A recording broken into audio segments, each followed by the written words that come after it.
Hello, Philippines. Ang mahal natong Pilipinas. O siyempre, mayong adlaw sa ato ang mga kaigsuunang Pilipino sa Pilipinas o ingon man sa gawas sa nasod. Ang atong nasod Pilipinas, usa ka agrikultural nga nasod. Nagrasyahan kita og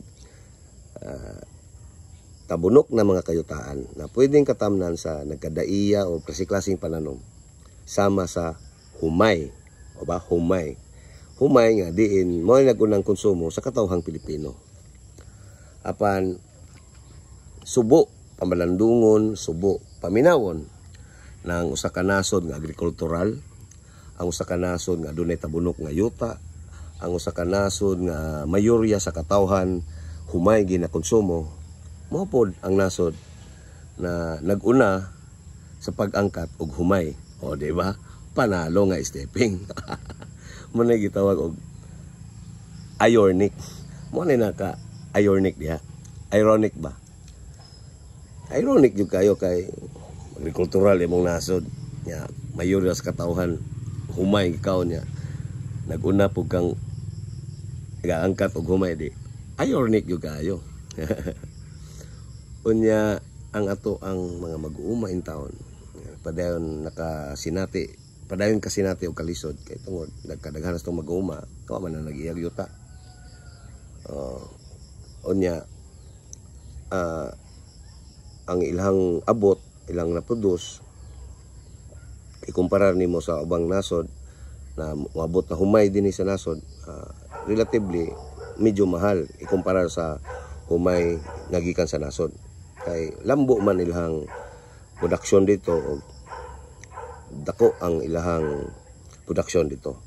Sama sa nasod Vietnam, Thailand, perti kalambo ang ilang production sa humay. Mao bitong gina-export nilang ilang humay kay tungod sa kalambo ug kadaghan ini. Apan kita dinhi, sad to say, naigang gyud atong production sa humay. Timailan kini, guys, sa taas na panahon, wala gyud pagtagad ang gobyerno sa Pilipinas diha sa isgutan ng agricultural sector sa atoang nasod. Labi pa sa isgutan ng food security sa nasod. Kalimot siguro itong gobyerno na sa panultihon nga there's no country developed economically without developing first the agricultural sector of the economy. Kay tungod, diya man kwaon, diya man mugnaon, ang mga hilaw na materialis sa agrikultura, ang mga hilaw na materialis, aron ibuhaton kinig bagong mga produkto. So, manang ang agricultural sector sa ato ang nasod, nagpabiling igang. O, diba?